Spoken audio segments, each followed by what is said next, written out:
자, 아이 시덥잖아 인트로. 자, 오늘 또 무슨 얘기 할 거냐?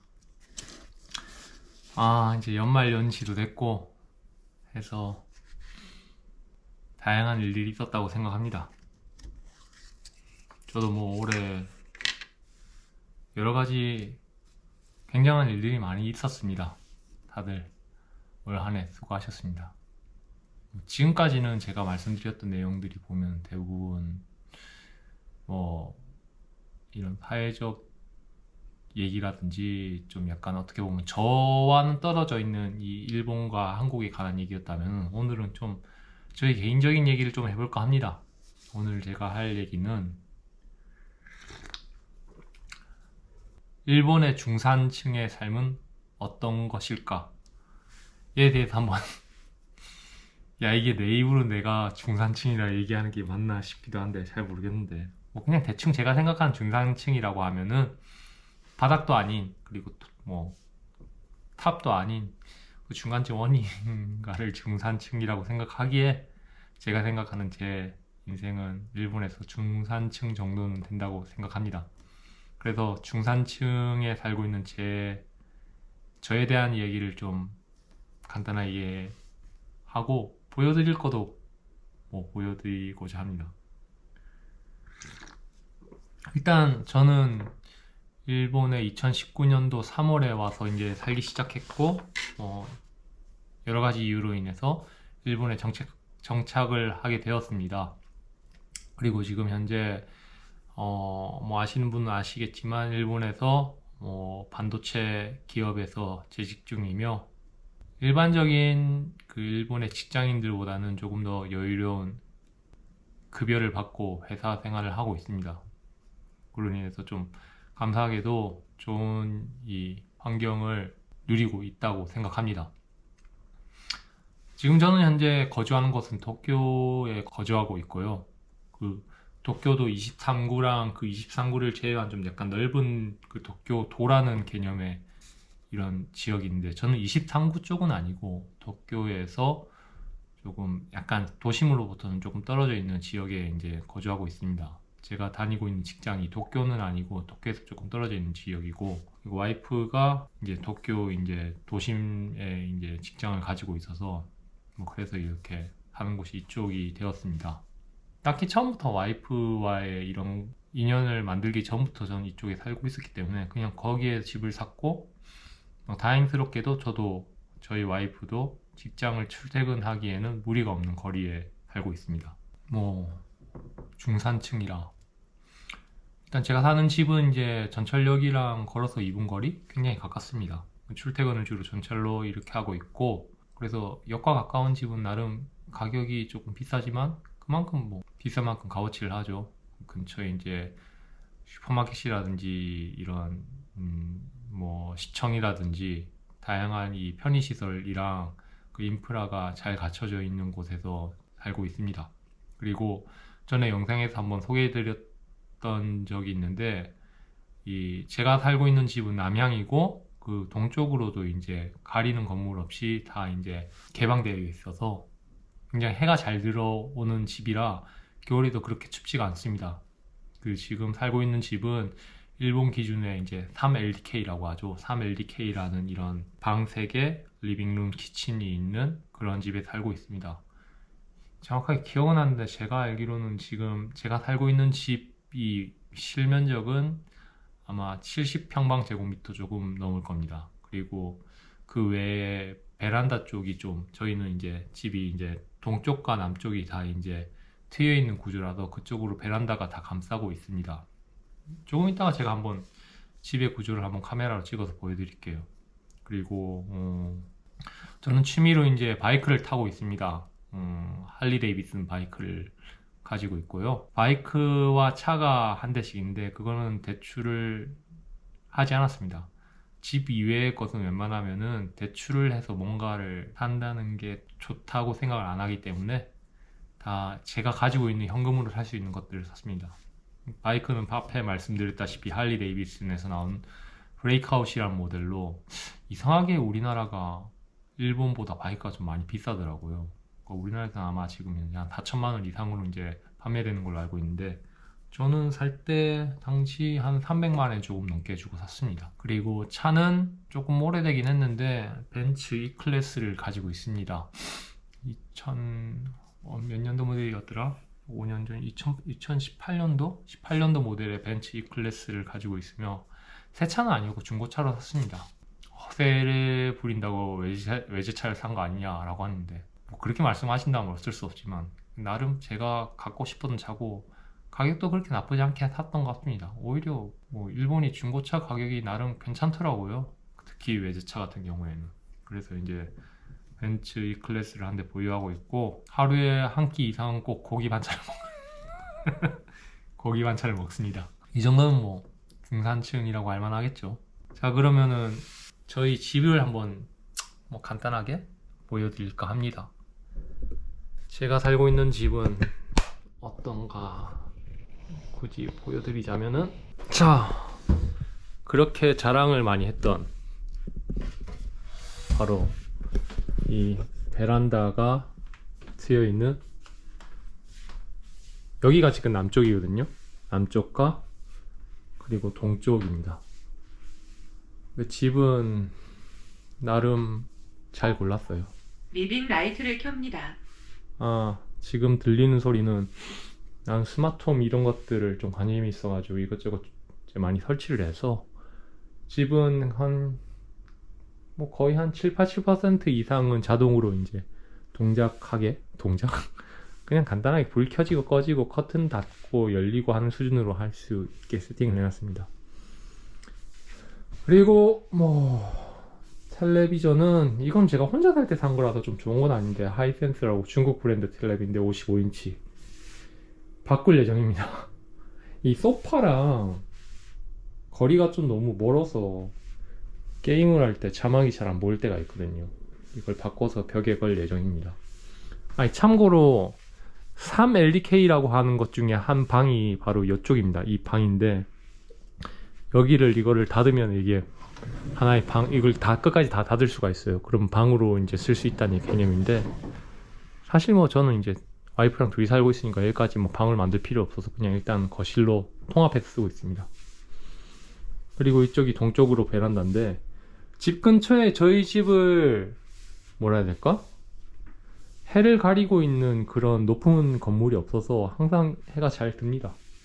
그래서 나름 만족하고 살고 있고요. 또 뭐 보여드릴까? 이쪽이 키친 부엌입니다. 아, 이건 제가 제빵을 조금 합니다. 빵도 만들고 케이크를 만들고 하는데, 요새 최근에 몇 개월 동안 잘 안 합니다. 안 했거든요.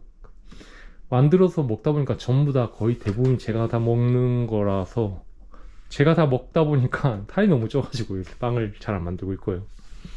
여기는 이제 전자레인지가 사용 가능한 오븐 렌지, 그리고 뭐 지금 뭐 오늘 재택근무한다고 설거지를 안 해놨는데 싱크대. 저희는 또 그리고 음식물 분쇄기라고 하죠. 디스포저. 이게 굉장히 편리합니다. 있는 게 좋더라고요. 나도 일본 와서 처음 써봤는데 이런 게 있고, 그리고 식기세척기. 이게 다 빌트인이네요. 제가 따로 뭐 산 건 아니고 처음부터 있었던 건데 굉장히 잘 활용하고 있습니다. 뭐 웬만하면 이걸로 다 씻고, 크고 이제 코팅이 되어 있는 제품들은 잘 손으로 하고, 그 외에는 다 이걸로 세척을 합니다. 이게 굉장히 작아요. 일본이 식기세척기나 모든 게 다 작더라고요. 좀 불편하긴 한데 뭐 그래도 없는 거보다 있으니까 좋으니까. 그리고 이건 얼마 전에 제가 산 냉장고입니다. 550리터. 말도 안 되죠. 한국은 800리터가 100만 원인데 이거는 550리터. 싸게 샀다고 샀지만 550리터가 이게 얼마였더라? 20만 원이었나? 꽤 비싸게 주고 샀습니다. 그래도 전에 있던 건 1인용 혼자 살 때 썼던 냉장고라서 너무 불편해서 좀 크게 좀 막 바꾸고 나니까 쓸만해졌네. 여기는 이것도 혼자 살 때 쓰는 8kg짜리 냉장고란다. 세탁기인데 이것도 바꿀 예정입니다. 세탁물이 좀 많이 쌓이면 이걸로 좀 세탁하기가 좀 어렵더라고요. 그 아시는 분은 아실 건데 여기 일본은 욕실이랑 화장실이 분리가 되어 있습니다. 그리고 일본의 욕실은 저 천장에 달려있는 환풍 시설이 있는데 저게 환기하는 환풍뿐만 아니라 건조 기능도 같이 들어가 있습니다. 그래서 여기 그 벽면에 설치되어 있는 저 봉이 있잖아요. 저쪽에 세탁물을 걸어 놓고 이 문을 닫고 여기를 전체를 이 건조를 돌려서 이 세탁물을 건조시킬 수 있는 기능이 있습니다. 효율이 썩 좋지는 않아요. 뭐 어떻게 건조가 되긴 하는데 시간도 꽤 많이 걸리고 아마 그거만큼 전기세도 많이 들 거라는 생각이 들긴 하거든요. 어쨌든 저희는 일단 샤워를 하고 하루에 한 번은 이렇게 건조를 통해서 이 욕실을 건조시키고 있습니다. 저걸 안 하면은 곰팡이 같은 게 들겠죠. 일본은 이런 게 잘 돼 있는 것 같아서 좀 좋더라고요. 그리고 좀 부끄럽지만 저 와이프의 웨딩 앨범입니다. 한국에서 찍었는데 저희 와이프가 매우 굉장히 좋아합니다. 한국의 이 포토샵 수준은 세계 최고라고. 그리고 여기는 두 번째 방입니다. 여기는 현재 뭐 딱히 뭐 용도가 있는 건 아니고 제 옷이랑 옷방이라고 해야 되죠. 아까 거실에도 에어컨이 있었는데 여기 각 방마다 에어컨이 따로 다 있습니다. 여긴 그냥 짐들이 많이 있는 방입니다. 가방, 제 출근할 때 쓰는 가방들이고요. 그리고 여기는 화장실. 일본이 이제 이 복도를 기준으로 들어오면서 방이 하나, 둘, 거실이 있는 식으로 해서 보통 이런 구조로 이제 집을 많이 짓더라고요. 여기는 화장실이고, 뭐 처음엔 저도 좀 약간 이해가 안 됐거든요. 이런 건식 화장실을 쓰면 청소를 어떻게 하고 이거 어떻게 관리하나 했는데 의외로 이게 관리하기가 좀 편하더라고요. 이게 뭐 청소는 따로 이 변기만 따로 청소를 하면 될 것이고 바닥 같은 경우에는 청소기나 이런 것들을 통해서 청소를 하니까 관리하기 편하긴 하더라고요. 나쁘지 않습니다. 그리고 신발장? 여기는 이제 저희 슈 클로젯이라고도 하던데 신발장이 이렇게 있습니다. 예. 바이크 헬멧 같은 것도 여기 좀 보관해 놓고요. 분전함도 저쪽에 안쪽에 있고 여기 저희 집은 따로 인터넷을 설치를 안 해도 이 맨션 자체적으로 인터넷을 아마 관리비에 포함되어 있을 거라 생각하는데 다 들어가 있기 때문에 인터넷은 다 기본으로 들어와 있습니다. 그리고 여기가 저희 침실입니다. 딱 진짜 침대 하나 놓고는 그 외에는 따로 뭐 딱히 뭐 놓을 만한 있는 공간이 없더라고요. 여기는 이제 와이프의 클로젯인데 와이프의 사생활이 있다 보니까 여기까지 공개를 좀 하기가 그렇네요. 이게 기본적인 저희 집의 구조입니다. 좀 어떻게 보면 한국 사람들 기준으로 보면 굉장히 좁고 좀 답답해 보이는 집이라는 생각이 리빙 라이트를 들거든요. 켭니다. 어떤 얘기를 할까? 직장 생활. 제가 하는 일은 전에 한국에 있을 때의 일과 크게 차이는 없습니다. 다만 조금 삶의 여유는 확실히 한국에 있는 것보다는 나은 편이긴 합니다. 제가 일본에 있는 회사지만 일본 회사는 아니고 미국 회사를 다니고 있거든요. 일본에 지사가 있는. 주 5일 근무를 하는데 이틀은 재택근무, 3일은 출근을 합니다. 그래서 재택근무를 하면 편하긴 하죠. 확실히 이제 아침에 출퇴근에 부담이 없으니까 그런 것도 좋기도 하고 3일 출근했을 때도 또 출근하면 출근하는데도 좋은 게 재택을 1년 정도를 한번 계속 해본 적이 있었는데 이게 너무 늘어지다 보니까 업무의 집중도가 많이 떨어지더라고요.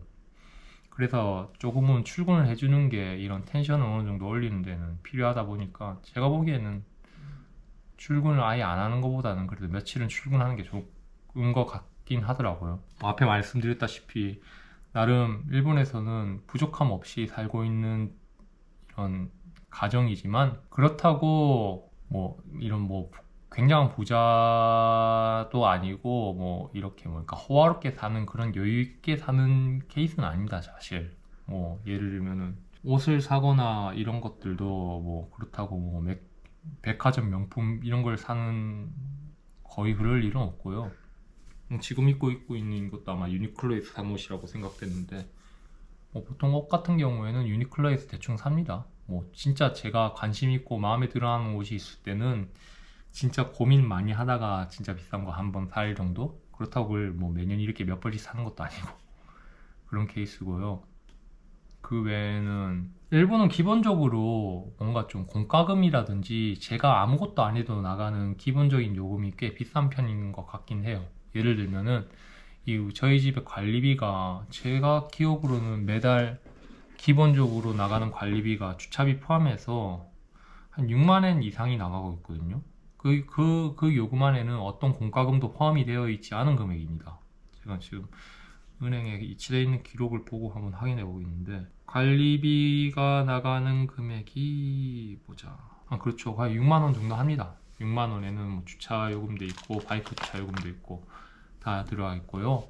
그리고 가스나 전기 요금도 일본은 민영화되어 있다 보니까 한국보다 좀 비싸게 나옵니다. 한 달 기준은 얼마인지 정확하게 모르겠는데, 어쨌든 대충 그런 공과금이 가스, 수도, 전기세 합치면 그것도 한 2만 엔 정도 나오지 않을까라는 생각이 듭니다. 그리고 그 외에도 일본도 재산세라는 걸 내는데 재산세가 굉장히 비쌉니다. 거의 일반 웬만한 뭐 우리나라 종부세 같은 금액을 모든 사람이 재산을 가지고 있으면 재산세를 내는 것 같더라고요. 재산이라고 해봤자 저는 이제 가지고 있는 이 집에 대한 재산세일 건데, 그런 것들이 꽤 비싼 편이고요. 뭐 교통비 같은 경우에는 다들 알다시피 일본도 전철을 많이 이용하는 편이긴 한데, 저 같은 경우에는 회사까지는 출퇴근을 전철을 이용해서 하는데 그건 회사에서 교통비로 이제 다 부담을 해주기 때문에 따로 나가는 돈은 없습니다. 다만 이제 주말에 이제 시내를 나간다든지 신주쿠라든지 이런 데 갈 때는 이제 그 교통비가 드는데 그 금액이 좀 비쌉니다. 한 번 지하철을 탄다면 기본적으로 편도 한 3,000원 이상 찍는다고 생각하면 될 것 같고요. 외식을 한다 해도 뭐 물론 뭐 어느 정도 어느 퀄리티의 외식이냐에 따라서 금액이 다르겠지만, 일반적으로 회사에서 점심 먹는다는 금액도 회사 구내 식당에서 먹는다면 뭐 회사에서 나온 지원금을 제외하고 보통 한 3, 4천 원이면 먹을 수 있긴 한데, 그 외에 밖에서 간단하게라도 식사를 한다고 하면은 우리나라 같은 이제 분식점 이런 기준으로 봤을 때도 거의 웬만하면 5, 6천 원 이상은 나오는 것 같습니다. 그 제대로 된 식사를 한다고 하면은 보통 한 7, 8천 원 정도는 내야 되는 것 같고요. 우리나라도 요새 많이 비싸잖아요. 국밥 한 그릇도 7, 8천 원씩 한다고 들었는데 뭐 그런 점에서는 크게 차이가 없는 것 같기도 하고요. 의외로 이 스타벅스 커피 같은 경우에는 아마 한국보다 일본이 쌀 겁니다. 제가 방금 이제 스타벅스에서 커피를 사온 건데, 이 커피 금액이 얼마냐면은 저는 이제 어플로 보통 이거를 미리 선결제를 해놓고 여기서 이제 모바일 오더를 하고 이거를 이용해서 이제 그 커피를 주문해서 이제 테이크아웃해서 보통 먹거든요. 이 금액이 테이크아웃 기준 383엔입니다. 뭐 아마 뭐 100엔 1000원이라고 생각해도 3,800원이 안 되죠. 굉장히 스타벅스는 좋은 것 같아요. 일본이 한국보다 싼 건 스타벅스와 할리 데이비슨 밖에 없는 것 같습니다. 뭐 어쨌든 일본의 평균적인 급여는 아마 한국과 비슷하니까 그건 좀 그렇고, 아마 그 정도인 것 같습니다. 그 외에는 웬만하면 다 비쌉니다. 뭐 이렇게 말하니까 제가 뭐 대단한 사람이라서 이렇게 뭐 잘 벌고 이런 것 같은데 그렇진 않습니다. 제가 이제 한국에서 다녔던 회사도 괜찮은 좋은 회사였고, 아마 지금 받는 수익과 큰 차이는 없었을 거라고 생각합니다. 아마 계속 꾸준히 다녔다면 비슷한 금액의 수익을 벌었을 거라 생각을 하는데, 그런 측면에서는 한국에서 살았으면은 물가도 싸고 이랬으니까 아마 돈을 좀 더 뭐랄까 같은 지출이 있더라도 좀 더 좋은 라이프 스타일을 살 수 있을지도 모르겠네요. 근데 뭐 앞에서 말씀드렸다시피 그 직장 생활을 한다는 것 자체가 어쨌든 제 시간을 할애해서 이 직장의 이런 뭐랄까 수익 창출을 위해서 일을 하는 것이기 때문에 그런 부분에 있어서는 확실히 제가 지금 다니고 있는 회사가 한국에 다녔던 회사보다는 훨씬 더 좀 뭐라 해야 될까? 라이프 퀄리티가 괜찮은 것 같습니다. 저는 기본적으로 아침에 이제 출근하면 보통 이제 사무실에서 업무를 시작할 때 보통 한 7시 한 50분? 한 8시? 그쯤 이제 시작을 하는데 보통 늦어도 5시에는 퇴근을 합니다. 뭐 좀 이럴 경우에는 한 4시 한 40분쯤에 퇴근할 때도 있고요. 잔업은 하지 않습니다. 야근은 해본 적도 없고 할 생각도 없습니다. 왜냐면은 저희는 야근비가 없기 때문입니다. 그리고 그렇게 뭐 야근을 할 만큼 바쁜 일이 별로 없는 것 같아요. 물론 뭐 급할 때는 집에서도 이제 아까 말씀드렸다시피 재택근무 시스템이 환경이 구축되어 있다 보니까 집에서 업무 처리 어느 정도 가능하기 때문에 급할 때는 이제 집에서도 가끔 업무를 하기도 합니다. 근데 거의 그런 일은 없어요. 굉장히 제가 다니는 회사가 좋은 거냐라고 물으신다면 저는 굉장히 만족하고 좋다고 생각하는데 아마 저희 회사 다니는 모든 직원들이 다 그렇게 생각하진 않을 겁니다. 왜냐면은 좀 약간 좀 특별한 케이스로 이 계약을 해서 여기서 이제 좋은 대우를 받으면서 회사를 다니고 있는 거고, 저와 함께 일하고 있는 일본 직장인 동료들은 저와는 다른 뭐라 해야 될까? 계약 관계를 유지하고 있기 때문에 급여가 좀 다릅니다. 뭐 그 사람들보다 내가 특별히 대단하다기보다는 그냥 운이 좋았다고 생각하는 게 맞는 것 같습니다. 그러면은 다 좋기만 하냐? 뭐 그건 또 아니에요. 뭐 예를 들자면은 올 초에 저희 회사가 전 세계적으로 대대적인 레이오프를 감행을 했습니다. 정확하게 말씀드리자면은 사람을 줄이겠다라기보다는 그 휴먼 리소스에 들어가는 버짓을 줄이겠다라는 얘기를 했고, 그 버짓의 타겟을 몇 프로를 정해놓고 이제 그에 맞춰서 이제 인력을 줄여 나갔던 건데, 제가 아까 말씀드렸다시피 저희는 본사가 미국에 있다고 했잖아요. 주 타겟은 아마 미국이었던 것 같습니다. 왜냐면 미국 쪽은 이제 다른 지사보다 연봉도 높은 직원들이 많고 거기도 해고가 굉장히 좀 간단하잖아요, 미국. 그에 비해서 일단 일본이나 다른 지사들, 다른 나라는 어떤지 모르겠어요. 저희 지사가 있는 나라가 몇 군데 있는데, 근데 한국과 일본은 매우 비슷한 게 이 직원의 해고가 쉽지가 않습니다. 아마 일본의 이 노동법이 한국과 거의 동일하다고 생각되는데, 해고를 위해서는 그 해고를 하는 필수적인 근거가 필요합니다. 예를 들어서 그 직원이 만약에 업무적으로 뭔가 좀 문제가 많아가지고 회사에 누를 끼치거나 이런 거면은 그 직원의 이제 고가 상황이라든지 구체적인 이 업무 퍼포먼스를 증명할 수 있는 이런 이전 기록도 필요할 것이고, 그게 아니고 회사가 너무 어려워져서 사람을 이제 해고를 시켜야 되면은 그 구체적으로 얼마나 회사가 어려웠는지, 어느 정도로 재정 적자가 났는지 이런 것부터 시작해서 또 굉장히 까다롭습니다. 사람을 자르는 게 아마 한국보다 더 까다로운 것 같아요. 그래서 레이오프가 됐음에도 불구하고 일본은 조용히 넘어가나 생각했는데 그게 아니었거든요. 조금 해고까지는 아닌데 다른 방법으로 직원이 이제 몇 명이 이제 나가는 걸 봤습니다. 그걸 보면서 언젠간 나도 그럴 수 있겠구나라는 생각이 들더라고요. 그 당시 레이오프를 한다는 기간 내에서도 사실 저는 좀 약간 조마조마했거든요. 제가 내가 타겟이 되는 거 아닌가. 근데 다행히도 그런 일은 없었고 뭐 그렇긴 했지만 그때 이제 여러 가지 생각을 했습니다. 제가 그러면 내가 만약에 여기서 회사를 그만두게 된다면 어떤 일을 무엇을 어떻게 해야 되나. 근데 제가 사실 아까 전에 전에도 말씀드렸다시피 저는 일본을 처음부터 살려고 작정하고 온 사람이 아니기 때문에 여러 가지 미흡한 점이 많습니다. 영주권은 가지고 있지만 제가 일본어가 그렇게 능숙한 편은 아니고요. 일상적인 대화는 가능하지만 이걸로 업무에 어디까지 가능할까 생각해보면 조금 아마도 일본의 현지인들보다는 조금 막막한 부분이 많을 거라고 생각합니다. 저희 회사 같은 경우에는 물론 일본어를 좀 많이 쓰긴 하는데 최근 들어서 제가 기본적으로 영어로 이제 대화를 하고 일을 진행합니다. 영어 같은 경우에는 오히려 이제 현재 일본의 직장 동료보다는 조금 제가 더 수월한 편이라서 나름 편하게 일을 하고 있긴 한데, 만약에 지금부터 모든 언어를 일본어로만 써라 하면은 저는 굉장히 곤란할 것 같습니다. 그렇기 때문에 이 회사가 제 생각에는 일본에서 제가 생활을 한다면 마지막 직장이라고 생각합니다. 이 회사를 나간다면 아마 다른 회사를 간다는 생각은 안 할 것 같아요.